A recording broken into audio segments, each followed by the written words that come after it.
Hi, guys, and welcome back to season 2. This is episode 2 of my TEFL experiences with Teacher Daisha. All right, so today I'm recording this on a Thursday, the Thursday before its release.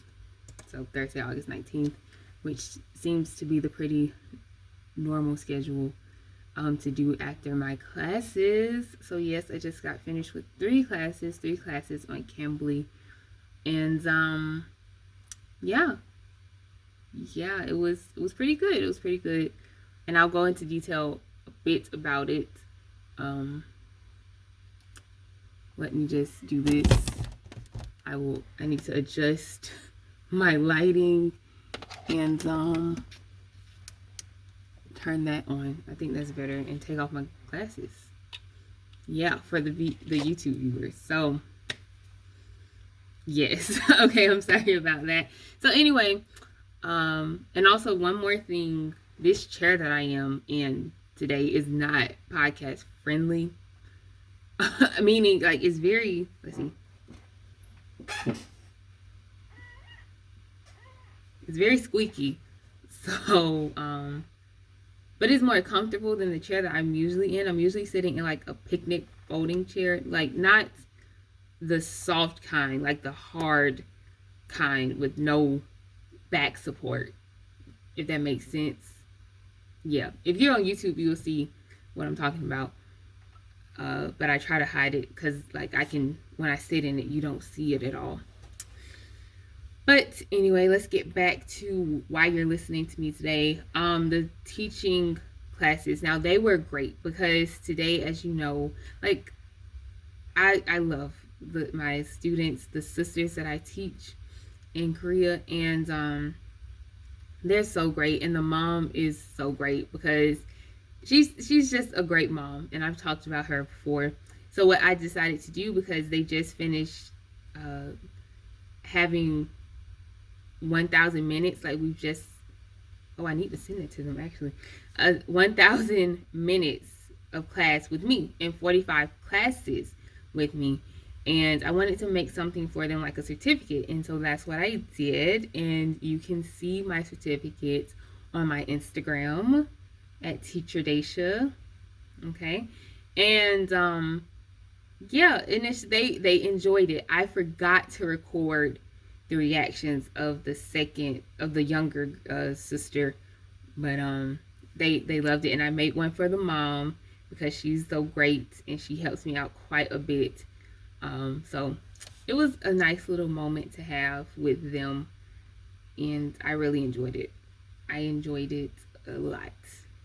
So yeah. Let's see what else is new in the teaching English fields. I always have my class with my Palfish student, but it's always like a week before, or I have it before I record. So let me see. We have our classes on Fridays, but I record on Thursdays, so I can't sometimes remember what happened like almost a week ago when I'm recording. But one thing, again, if you see this on my Instagram, because like whenever I have like cute little moments with teaching English, I try to post it. I'm trying to do better at posting at least once a day on my Instagram. And she sent me a message talking about how she views me as a friend and how I've become a part of her life, and it was just so sweet. It was so sweet. And yeah, I don't think, and I'm put more at ease because I guess the English regulations in China were not directed towards the children. I mean, we're not directed towards the adults. And so, in fact, the Chinese kid, or the student, one of my students who lives in China, one of my students who lives in China, we can still have class. We can still have class together. And in fact, there's another cute moment that just happened. She just drew me a picture. We were supposed to draw Mickey and Minnie, and she did, but she wrote on there, "Daisha, I love you." And it was just like, it was so sweet. Again, you can see this on my Instagram. And it was just a really sweet week. It was a very sugar filled week, and also a very I guess you could say eye opening week for me as well, in other areas of where I want to take my teaching and what I would like to do with my teaching. So I think that's about all that I have for you for the Teaching English update. As you can see, I have like 10 minutes left. And I guess now I should really talk about why I wanted to add freelancing. I'm not sure if I got into that a lot. But basically, as if you know a bit of my background, I don't have a college degree. But I know it's possible to still make a living, and some people even make a more successful living without a degree, you know? So I know it's possible, but I do also know that it's a lot of hard work and it takes a lot of time. And that's just something that I haven't had a lot of before the pandemic. I'm sorry. I just got a message. Anyway, so that's something that I just haven't had a lot of before the pandemic, of just time, idle time at that. And I guess the time now, I know it's been like a year and a half, almost, and I still really haven't done much, but I've just been trying to see how I can make this work. Without having a degree, you can still make money. But a lot of times, your options are only limited to freelancing or either being an entrepreneur. So an entrepreneur kind of just, I didn't know where to put that in the title, so I stuck with freelance learning. And I thought that's more so where I wanted to go with freelance. I wanted to be a freelancer, you know, just getting paid per task, getting paid per job that I do. That's kind of like what I'm doing with Cambly. That's kind of what you do as an independent contractor, you know.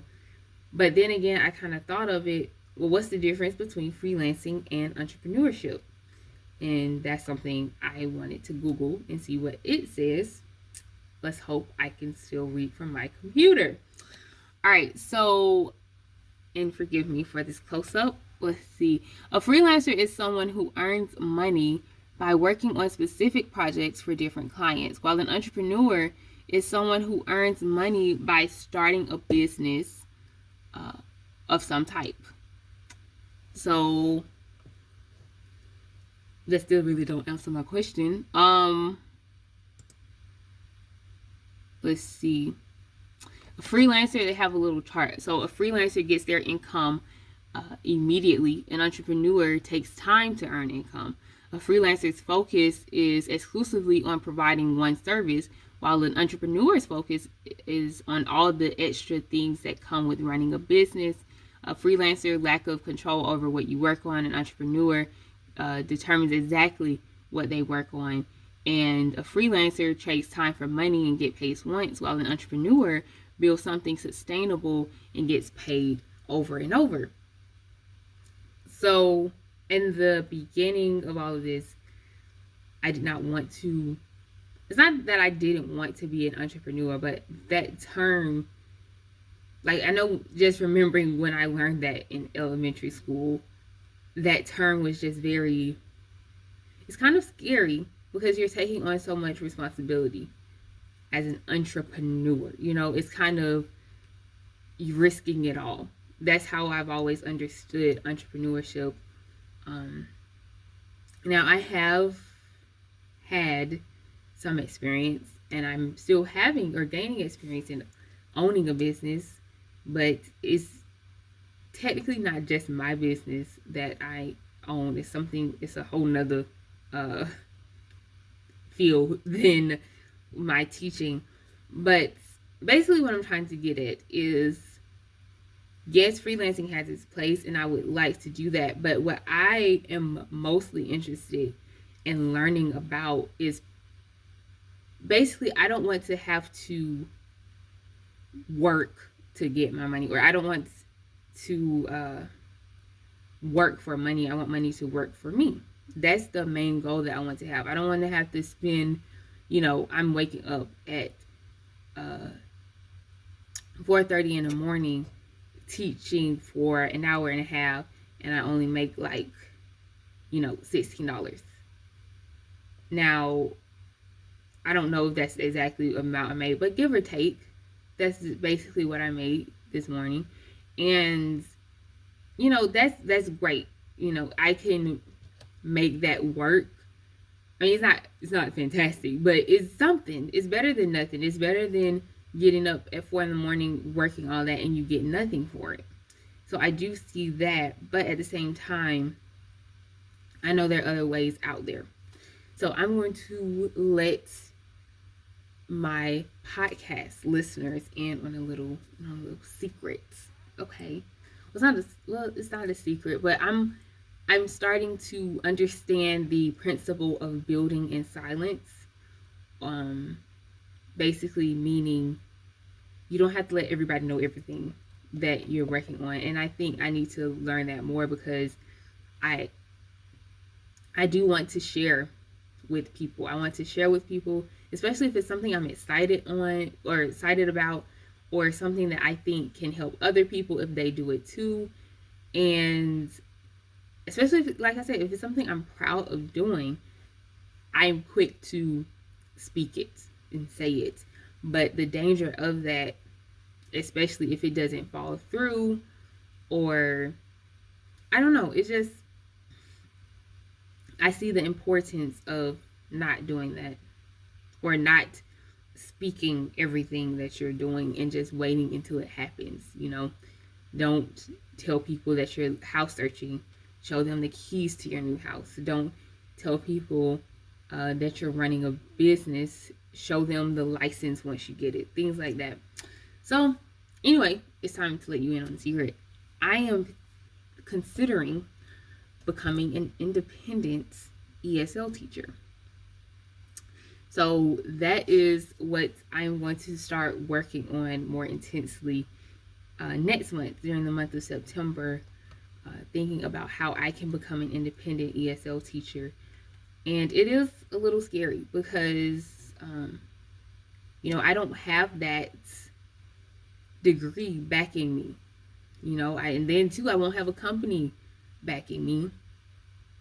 And how I'm thinking about doing this, I will be trying to attract a whole different type of clientele that I'm normally used to teaching. Just one main difference, their age, because I'm thinking about having clientele more for adults rather than kids. Which you might say, oh, well, I think you do so great with kids. And I love teaching the kids. I do.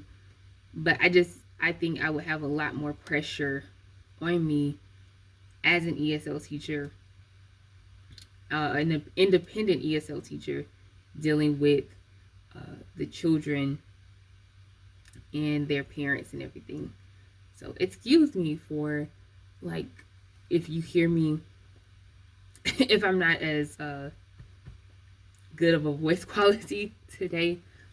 I guess I've been talking too much. I really need to get a sip of water. But I got like 2 minutes left, so I'm going to try to power through. And I hope this does not turn you off. So that's what I've been thinking about doing. I'm still going to keep this title because I just changed it. And I'm going to still keep my new podcast title. But yeah.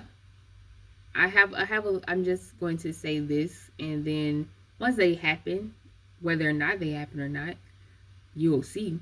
But I think that's all I'm going to say for now.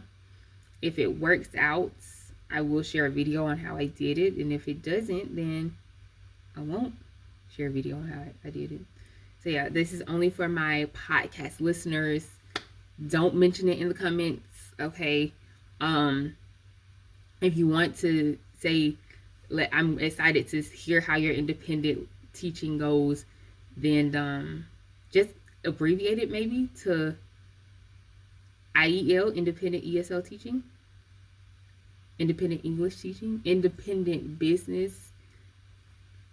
I don't know. Just basically don't let people, like, if they're just looking at this, because I want to share this with people who are actually interested in my experience. So I'm already over time. I hope you enjoyed today's podcast, and I will talk to you next week. Thanks for listening.